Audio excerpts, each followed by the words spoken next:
नाज़िन इंतहाई अहम ख़बर खां अव्हांखे अपडेट कंदासीं। ब्रेकिंग न्यूज़ आहे नाज़िन ही उहो धाड़ियल झरू बंगलाणी आहे जंहिं पुलिस जा जवान शहीद करण वक़्तु जवाननि खे सिंध पुलिस खे गारियूं पिणु ॾिनियूं ऐं वरी कब्ज़े में आयल APC बख्तरबंद गाॾीअ मथां चढ़ी करे फायरिंग बि कई। साॻियो ई धाड़ियल पुलिस प्रोटोकॉल में घुमी रहियो आहे। अहम फुटेजिस नाज़िन जो सॼ न्यूज़ हथ करे वरिता आहिनि। अव्हांखे ॿुधाईंदासीं त अहलकार खे शहीद कंदड़ धाड़ियल पुलिस प्रोटोकॉल में घुमी रहियो आहे।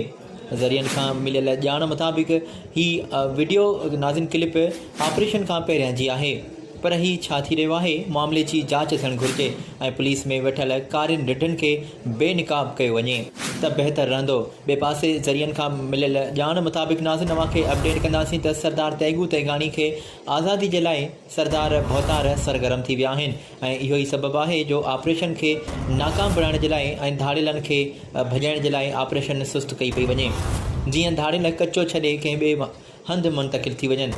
ही ख़बर नाज़िन इंतहाई अहम आहे। अव्हांखे अपडेट करे रहिया आहियूं त ज़रियनि खां मिलियल ॼाण मुताबिक़ अव्हांखे वधीक ॿुधाईंदा हलूं। सिंध असेंबली जे 4 MPs सरदार तेगू तेगानी खे आज़ादु कराइण ऐं केस खे कमज़ोर करण लाइ सरगर्म थी विया आहिनि ऐं सिंध सरदार तेगू तेगानी खे राज़ी रखण जे लाइ हुननि 4 MPs जी मार्फत ऑपरेशन सुस्त कयो वियो आहे।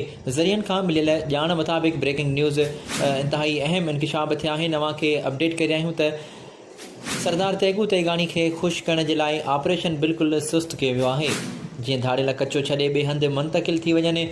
इहो ई सबबु आहे जो SSP अमीर सऊद मंगसी खे बदिली कयो वियो आहे त जीअं ॿियो आयल SSP जेसिताईं चार्ज वठे ऐं तयारी करे तेसिताईं धाड़ियल कचो ख़ाली करे फ़रार थी वञनि ऐं सरदार तेगूअ खे ख़ुशि रखी सघूं।